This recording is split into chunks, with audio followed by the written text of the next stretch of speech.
You are now tuned into the sounds of Big Nate Sports Talk. It's on all the time, anytime. How to keep the human.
Tuned in to Big Nate Sports Talk, the show that is on all the time, anytime. And now, ladies and gentlemen, your host, Nathan Snell.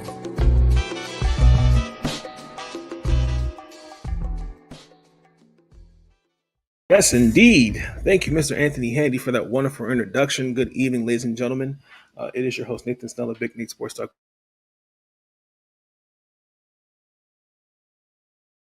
I've lost count. In this episode, it is the final mock draft before Monday's WNBA 2025 draft. But before we get to that, there's a few things I want to say up front. Again, welcome.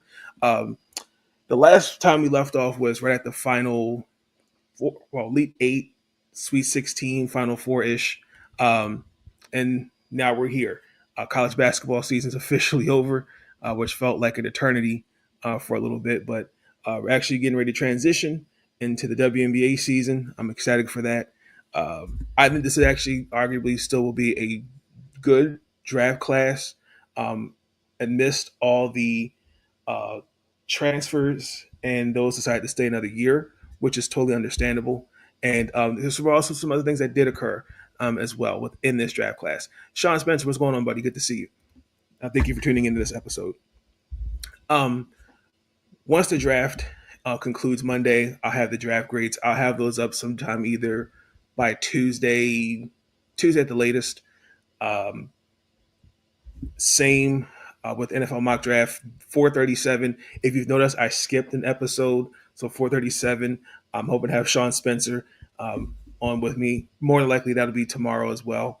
So that way, officially, that's a makeup episode. And they were right on track because the NFL draft, I believe, was on the 24th, if I'm saying that correctly. But before we get into the mock draft, let's get into some news really quick. Olivia Miles has transferred to TCU. I like the move for her. I think, again, let her develop her skills a little better, particularly she's coming off an injury this season and had a season-ending injury the year prior. Same thing. Let her build her skills, especially from a ball handler perspective. I think TCU is a good school. And also, too, they did lose a good chunk of transfer graduates. So that's something I think Coach really had to do was really kind of rebuild on the fly there. Cody McMahon is going to Ole Miss. That was more than likely going to happen. Coach Yo really moved up in the top 5 teams, in my opinion, that won in the transfer portal. Between her and Coach Freeze, I think both teams really made some moves in the portal. Definitely great pickups for them. Coach Yo, man, she's going to do some great things this year. They're definitely a sleeper for me in the SEC next year. The Maryland women's basketball team, Maryland Terrapins, we made some moves. We got Gracie Merkel from Penn State. We got our center. I like the pickup. Even though I was still hoping out for Sarah Williams, but at this point we just need a point guard. So we addressed the center, we addressed the wing. Now we see the point guard, and we got Yarden Garzone from Indiana. She actually was 1 3-pointer away last year from actually breaking the school record. And she would actually have broken against us, but that didn't happen. So Britta actually made some good moves. And for the most part, we did maintain most of our roster going into next year. So mostly everyone is coming back. And then obviously, the elephant, obviously the biggest one is Malaysia Fale is in the transfer portal. I wish her all the best. I'm not in that realm of in terms of South Carolina, but in terms of, I think, this is her decision. Respect it. Wish her all the best, and keep it pushing. I don't think we need to have thesis statements. We don't need to have essays. We don't need to have chapter books on why this person's transferring. Hey, sometimes players, they want to take a chance on themselves. They feel like they can grow and be better somewhere else, and they feel like they can be better. Go be great. Go spread your wings. So best of luck to her. Yeah, that's pretty much that's really happened so far. And the portal's well over. It started to slow down. I think today was like around 13, 11 transfers. Was over 25% at the transfer portal for the women's side, which is insane. To have a quarter of of the women's in the transfer portal, that is insane. But yeah, NCAA tournament, obviously, congratulations to the UConn University of Connecticut Huskies. They were the better team, well-rounded.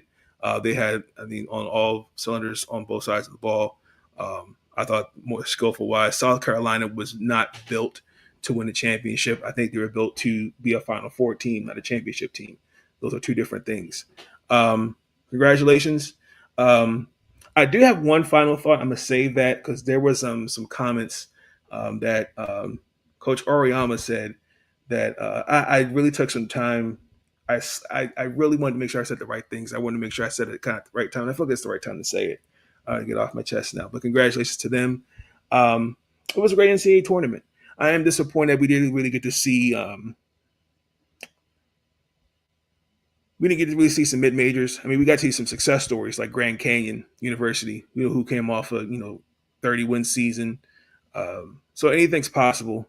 Just we didn't really get to see Cinderellas, but obviously because the way how NIL is and the transfer portal is, landscape of college basketball is changing. Well, overall, it was a great tournament. I do think there are some things that do need to change. The regions, especially when you get to the Elite Eight, Sweet 16, I did not like that at all. That was really hard to keep up with because especially when you go into Elite Eight, you're playing maybe a day or two after you just beat your Sweet 16 opponent. So that was really something I did not like. But obviously they won't do it because it's at the end of the day, it's saving money and other reasons, which is ridiculous. But overall, fun tournament. I think this was arguably some good basketball. I enjoyed it. My favorite. There's a lot of moments. I can't pick one, but obviously because I'm a homer, obviously I got able to cover the first two games of Maryland and sitting through the Maryland versus Alabama one. That was definitely a good game for sure. But I mean, all the games honestly were enjoyable. So again, great season. Congratulations to UConn. All the best to Paige as she won her first championship and is going into the pros. AZ Fudd is staying another year, so see how they do next year. But let's get into the meat and potatoes. WNBA 4.0. This is my last mock draft before Monday's draft. A couple notes. In the last one, I had a couple players and some things happened. So, as you know, Olivia Miles is now at TCU. Ayoka Lee is after losing in the tournament, is stepping away and pursuing other opportunities outside of basketball. I wish her all the best in the future endeavors. I actually had her at 6 with the Washington Mystics. There's a lot that happened for sure. There is a player that it was in the top 38, and there were some other comments. Anthony, what's going on? Good to see you. That I'm actually going to save for one final thought as well. But I think that I'm just really focused on the first round because I think for me, the first round always sets the tone. I still think that this draft class, I feel bad for this draft class because it really hasn't been talked about. This kind of gives 23's draft class with Leah Boston, Diamond Miller, and those young and the rest of those young ladies. And I still think that this draft class has talent. Um, and I think maybe because of the transfer portal, maybe because of some other things going along the side within the WNBA, I think has kind of swayed some things. But these are my 12 final picks for the first round. It's debatable. Now, they did have immediate availability with the four GMs for the first four teams, the Mystics, the Storm, and the Sky, um, and the Wings. So should be interesting. But let's just get right into it. So with the first overall pick in the 2025 WNBA draft is obviously going to be Paige Beckers. More than likely, that's going to be a no-brainer. I think putting a player like Paige alongside a player like Enrique, who last year was the highest scoring guard in the league, I definitely think Paige is going to definitely have immediate impact. We already see what she can do in the tournament, and the way she finished, that her stock definitely is a no brainer. I think with she's going to fit real nicely with Dejanay Carrington now there, Melissa Smith, Maisha Hines Allen, and Ty Harris. I think in my opinion, I think this Dallas Wings roster from a talent perspective, I think has a bit more shake than the last couple years. Now, in fairness, we all know how Greg Bibb has been with his roster construction. But I think with Kurt Miller now kind of at the helm, I kind of can see the vision. When you look at how this team's built, this kind of, I don't want to say similarities like the Sun when he was there, but you have Maisha, you still have Tierra McCowan, who I think there'll be a turnaround this year with her. Dejanay Carrington, will give you good minutes off the bench on both sides of the ball, and with her and Paige in certain situational lineups, that is going to be something to watch for sure. And then also too, that gives a player like Enrique to play off the ball more. So I really think that this is definitely a win for them. But I mean, if Olivia stayed again in the last mock draft, I had Olivia. It take your pick, but it makes the most sense. Now, where it gets a little bit more trickier is because Olivia's not there, then the question is what is like from 2 through 12. Now, I go with the Seattle Storm, who had the second overall pick, and I said they take Kiki Arifin from USC, and for this reason only. Now, I contemplated putting Dominique Mangola from France, and I get it. She's a low down post scorer. She's a finisher. She can dunk, all those things. She's a perimeter scorer. She can do all those things. But I'm looking at in terms of coming into the WNBA right away and learning and contributing. And you're going to be one of the youngest at 19. Not saying you can't. There's not going to be impact right away. Her upside is right there. But with Kiki, I'm more comfortable with her because even though she did, her stock to me remained consistent, especially when Juju got hurt in the Mississippi State game. For me, I think she will make an immediate impact. I think especially we can make an argument, take your pick with either of those two.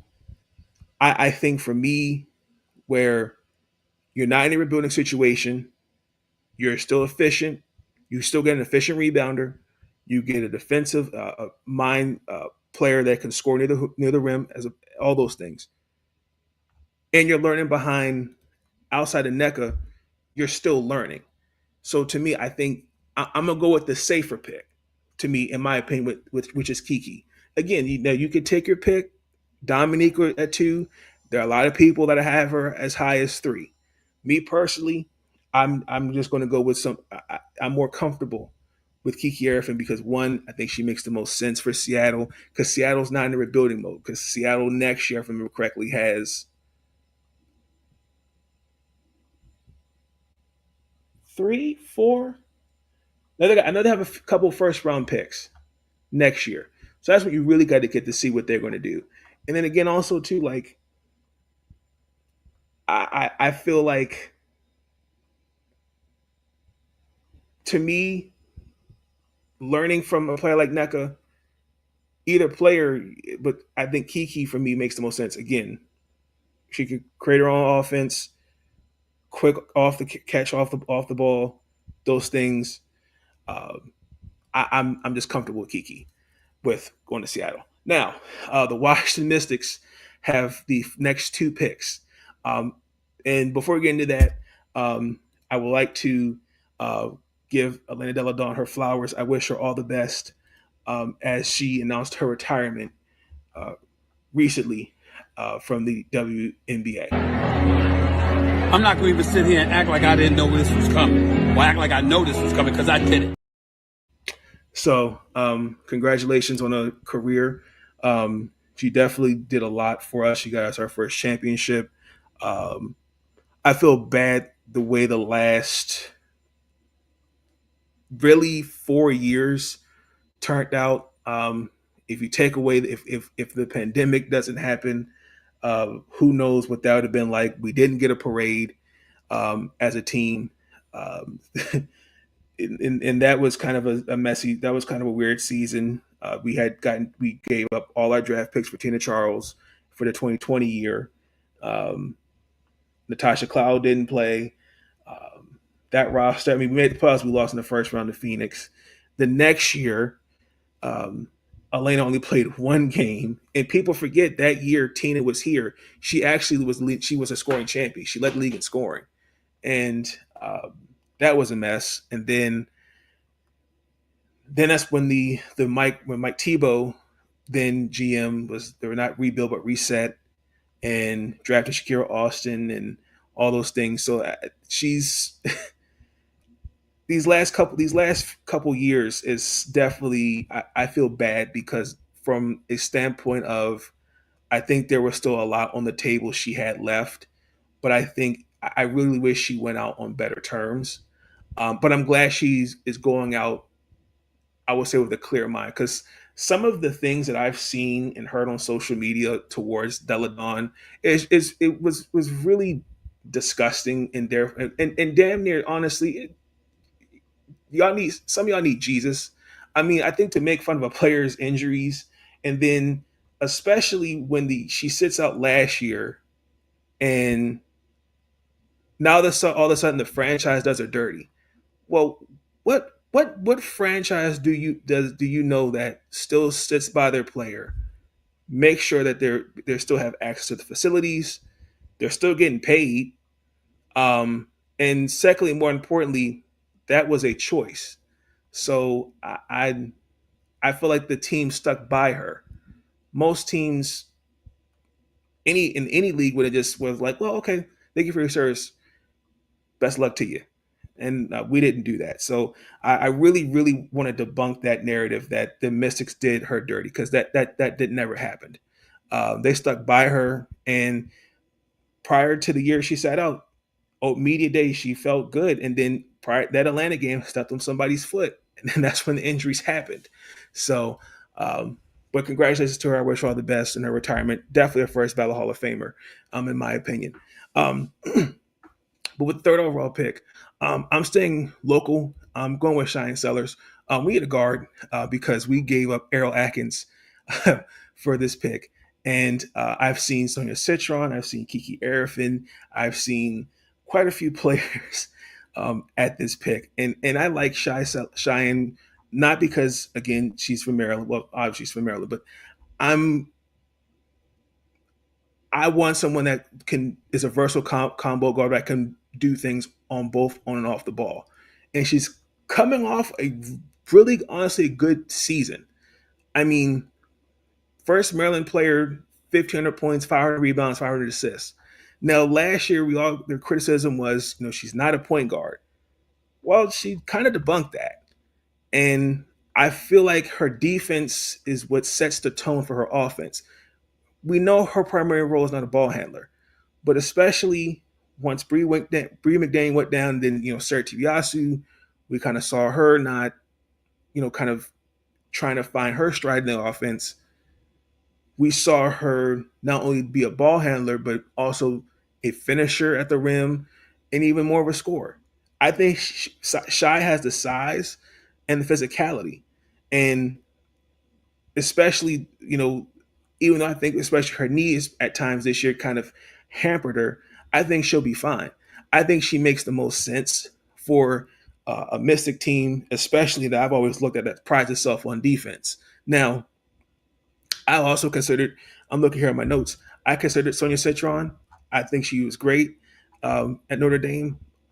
She didn't move the needle for me.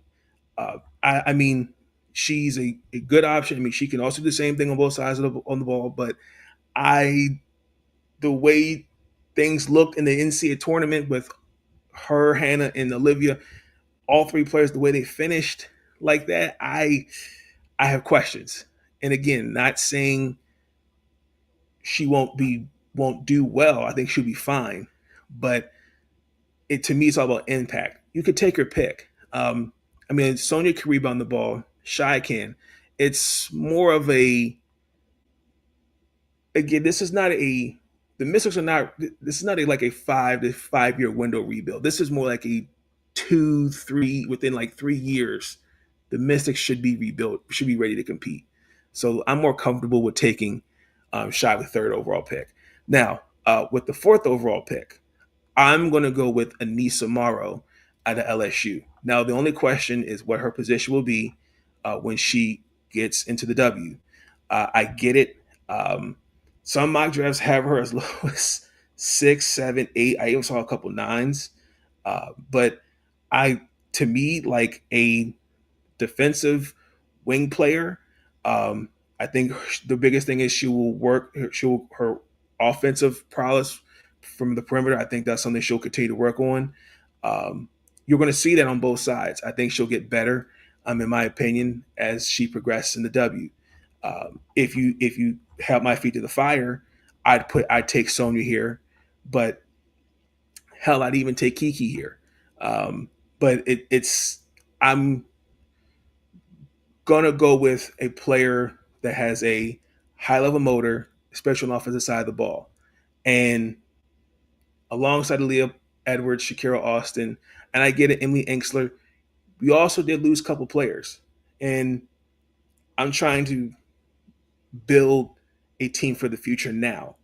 So I like these two right here, but again, we'll see what happens. Now at 5, I'm with the Golden State Valkyries, who this is their first franchise pick. I'm going with Dominique Malonga out of France. Again, Dominique, I think, will come in and will be an impactful player.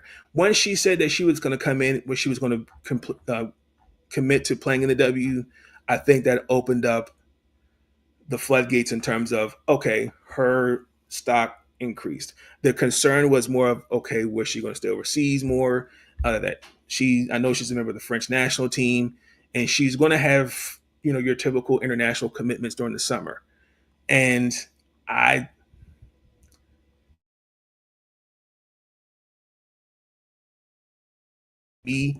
think with a team like Golden State, where you're number one trying to figure out your identity, and we can build around her now, where maybe in 2-3 years where we feel as though we're ready to take that step as a franchise, where we have the pieces around her, we can contribute. Because her ceiling is high. So, I mean, I've heard comparisons that she's the female version of Victor Wembanyama. I mean, if you see the tape, she can play. I'm a fan of hers. My concern is more of just she's one of the younger prospects, and it's just the immediate impact. Because what are your expectations for her? And that's the only thing. So I feel like Golden State would make the most sense in my opinion. And 6, I I actually went with Sonia Citron with the Mystics here. I feel like she would make the most sense. Again, I know I might have a little too much dip on my chip, but again, I want somebody that plays on both sides of the ball. You plug and play her in any position in any situation, and Sonya fits that. And again, same thing with Shy, rebounding, her ability to impact on both sides of the ball. Why not? I think she fits that. I have no issues with her. I mean, she's 6'1", and again, like we got holes to fill. We did lose Julie Van Loo, free agency. And then again, like I'm still trying to really understand the starting lineup because it's going to be Brittany Sykes, question mark, Carly Samuelson, Aaliyah Edwards. Well, Aaliyah Edwards, maybe Shakira Austin, and then Steffi Dolson. So the starting lineup really the picture's not clear in terms of how will the opening day roster look. But your bench, I will say for the most part, is going to get better. So, and to me, with Sonya, looking at tape, she makes good decisions on both ends of the ball. And I definitely think for Washington, I would take her. I would take her for sure. 7. This is where things are a little tricky for me. But before we get into 7, we're going to take a quick commercial break, ladies and gentlemen. We will be right back.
All right, and we're back. Shout out to the 33 people that are watching this live this evening. Appreciate the support. Please continue to like, comment, and subscribe for our future content on Big Name Sports Talk Podcast.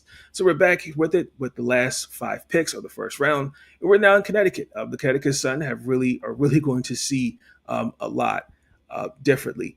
Alyssa Thomas, Brianna Jones, Tawana Bonner, all gone. And Marina Mabry this is now your team for a year. You did get Tina Charles. I think it's a good pickup. I think Diamond DeShields, I think, is a very underrated signing. They did lose Veronica Burton to the Golden State Valkyries in the expansion draft as well, along with Julie Van Loo. Biggest thing is they actually have the next 2 picks at the 7th and 8th pick. They did have Natasha Cloud, and they actually traded Natasha Cloud to the New York Liberty. Relationship with your Oh children. my God. So with that being said, with the 7th overall pick, the Connecticut Sun take Georgia Amore out of Kentucky. Yes, I'm going to go with Georgia from this way and from this perspective. I looked at their roster, and they could use some playmaking. Now, some mock drafts kind of flip-flopped here. There was a couple players. There was one player, they had Anisha here at one point. I saw in the mock draft, it's all over the place. I saw Serena Siddell out of Kansas State. At one time, I saw Tahina Pau with the Connecticut Sun. It again, it's all subjective, but I like Georgia here because one, she's a playmaker, and they definitely need a point guard. And I understand because she's 5'6". It's going to be interesting to see how she will look, especially as a starter. I think she can be a good backup. But I mean, to me, she's spot up, and I think that would actually help Marina too, because I think Marina could definitely do some things more off ball, in my opinion. Because I think again, you're really kind of tailoring this offense around her, and you've got players like Diamond Shields and Tina Charles, especially Tina, that can step back and shoot the three. So I don't see why not. So if you had to push me, I consider the forward out of Slovenia too, Asia uh, Salovic, Slovica, um, and again, I think that's who I can kind of see them going after a little bit more because she's a two-way player. She can space the floor. I kind of can see her a little bit more over a guard. That's just my opinion. But they do need a lot and everything but the kitchen sink. But shout out to Morgan Tuck. I mean, she's definitely putting. She's putting. I see the vision. I definitely see it. It's just going to really putting it all together. With the eighth overall pick, still with Connecticut, just Josette out of France, and I like this pick for them. Again, I think you're getting the same thing. I think you're getting a proven player, same thing, experience, French national team, no issues with that. I didn't have really any issues with it. I think I'm at this point. I'm just taking the best player that's available, and she made the most sense. Um, Pick and roll offense. I think that would do well with Tina because she can create her own shot. She's a playmaker. She can play off the ball as well. She has the size. I believe she's 6'2" as well. Um, I'm sorry, no, she's not from France. She's from Lithuania. My apologies. But she did play in the French league. But she has those capabilities of being a good player. So I don't see why not. I can see that.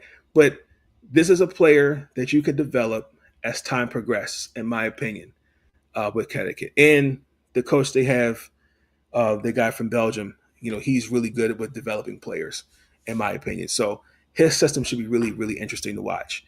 Um, this one's going to be a little interesting. So I didn't when I made this one, I didn't really pay attention to the free agent signings. I was more focused on how everything would look from a draft perspective, and I said the Los Angeles Sparks should take Tahina Pow, even though they kind of do have a point guard already with Odyssey Sims, but it doesn't hurt. Um, yeah, again, at the time I didn't think about what they signed, and they really do have everything that they really kind of have fulfilled the holes. It really was just a point guard because the biggest thing was seeing how Kelsey Plum at times as a point guard she could be um, rogue with the ball, and you need someone to facilitate the ball, and I feel like Tahina can do those things. Um, and Tina has proven she can handle the ball. Um, could she be an off guard in the W? I don't see why not. 'Cause I think especially she could create space for Kelsey, she could create space for Rakia. Um, she could same thing with Dearica, and she could be a depth piece as well. Because now Lexi Brown is gone. I forgot, as she's now in Seattle. So it actually, I could see this working. So, I mean, I see the vision. I see it for sure. Um, with the 10th overall pick, the Chicago Sky, I said that the Sky takes Sanaya Rivers out of NC State. Now, I considered taking a couple players here. I had in my notes here Sarah Ashley Barker out of Alabama. I even considered at one point putting Georgia here. I even considered Serena Serdell here, and Sanaya made the most sense. I even put Rhea Marshall here. It was really, really hard because especially when you get later into these rounds, uh, again, it's all about best available player, in my opinion.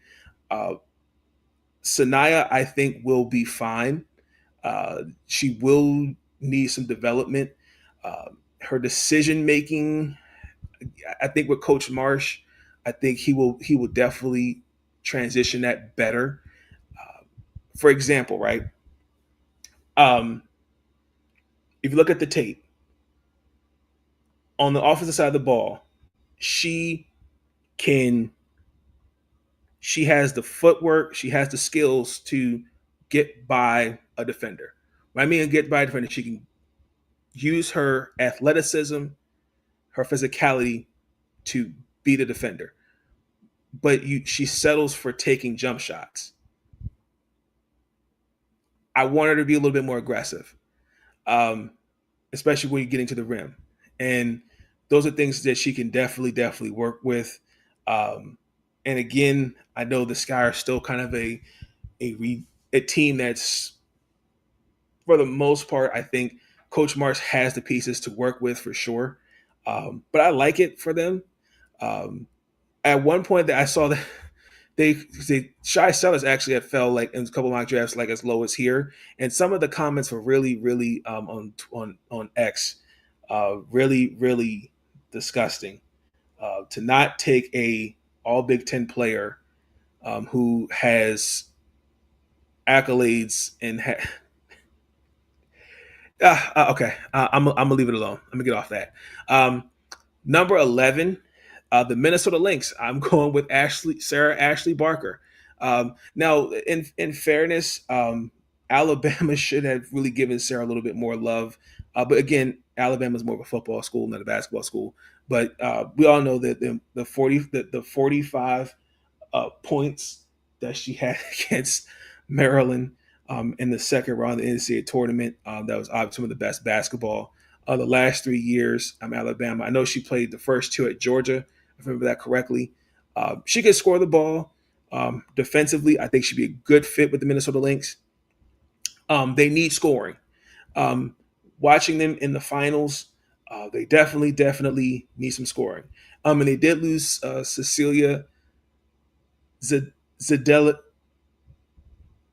Zendelasari since Saniti to the Valkyries in the expansion draft. I apologize if I name dropped that. But they definitely need some scoring. And especially off the bench, I think Sarah has those things, and I don't see why not. I see the vision. I could see that. And then, my last pick in the 2025 WNBA draft is NC State, Asia James. Same thing. I still think makes more sense. I haven't moved off this pick. You go back and look at my previous video, makes the most sense. I considered Haley Van Lith here. But again, I still don't. The deal didn't move for me. I'm sorry. Haley may be a late first rounder, mid first rounder, but I'm still going to go with Asia James here. And again, she's going to fit in with her role defensively. Great guard. Same thing with the scoring. All those things. Asia will be great with the Dallas Wings. I consider Rhea Marshall here as well. I even considered at one point putting a couple other guards in here. I even considered Serena Serdell, but I felt like Asia James was the best fit for them here. Because the reason I didn't put Rhea here is because they did get Mackenzie Forbes, if I remember correctly, on a training camp deal. So, yeah, that's it. That is my last mock draft before Monday's WNBA draft. I believe it comes on at 6. You can catch it on ESPN. It should be pretty good. I think the best player with the best outfit, I think is going to be between Anisha Morrow and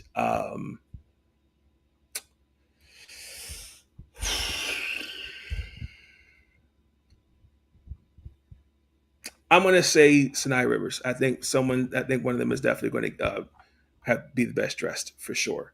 So this year it's going to be a little different. It's not going to be where it was last year, which is pretty good. I believe the tickets actually, if you wanted to go see it, was $99. So it was more. I'm sorry, it's 7:30.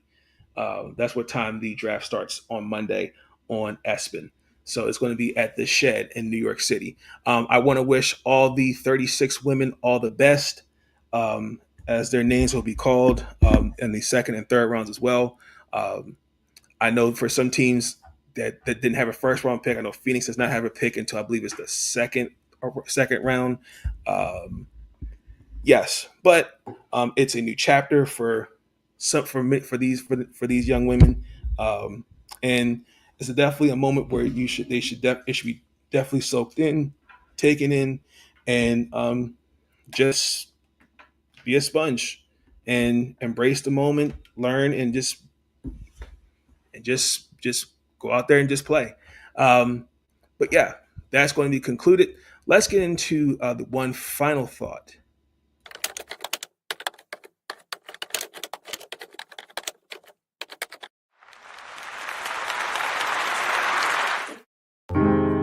Thoughts are running through my mind. Someone just some time to find a minute or two to organize. Okay, the elephant in the room. Let's just get it out the way. Out of the 38 players that were invited, one of the players, I'm not going to say. Well, let me just go ahead and say it. Sedona Prince.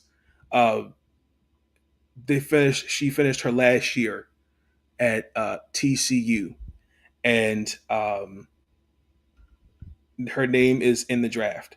And there was a article by ESPN that came out recently, and there's a quote in here that I'm gonna read from an anonymous GM, and I quote: "She's one of the top 38 players who've made themselves available for this draft.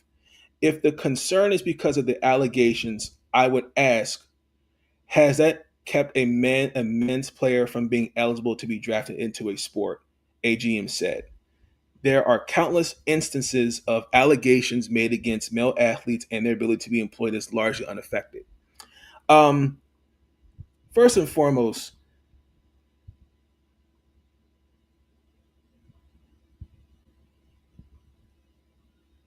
I think you're missing the point. There are players, and we don't have to we can go to any sport. Stocks can be affected.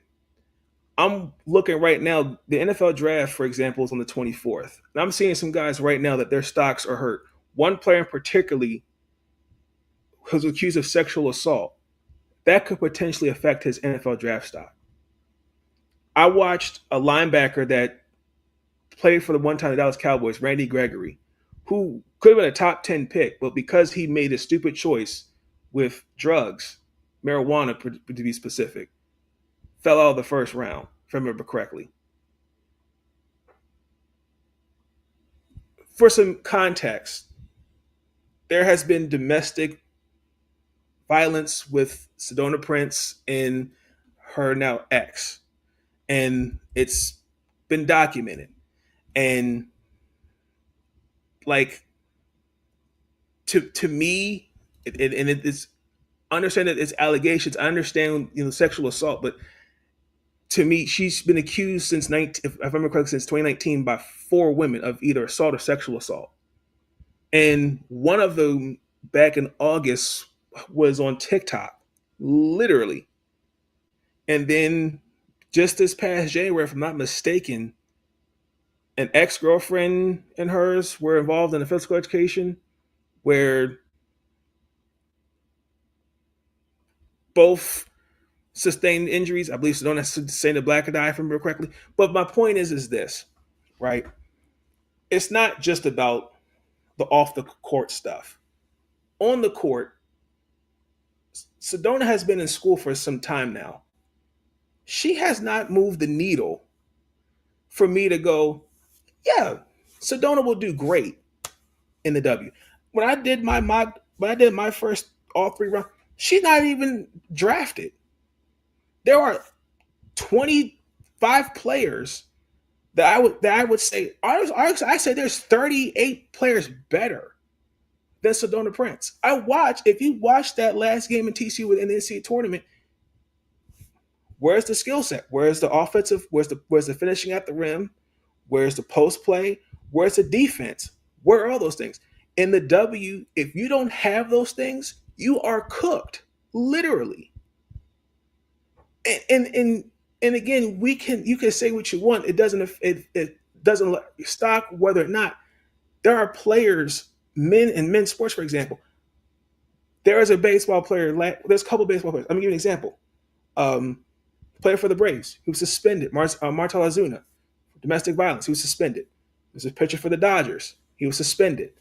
I mean, there's a pitcher, Trevor Bauer. He is not even in Major League Baseball. One, because he's not good anymore, but two, because of this of sexual allegations. Like, but you also have to understand, if someone keeps doing the same thing over and over again, maybe it's not. Maybe we need to start using our heads and thinking, okay, well, maybe this person has a problem. I understand. Well, I don't. It's the word. It's how it's being phrased. Because if that's how you think as a GM, that's dangerous. And to me, to have this, we need to be identical.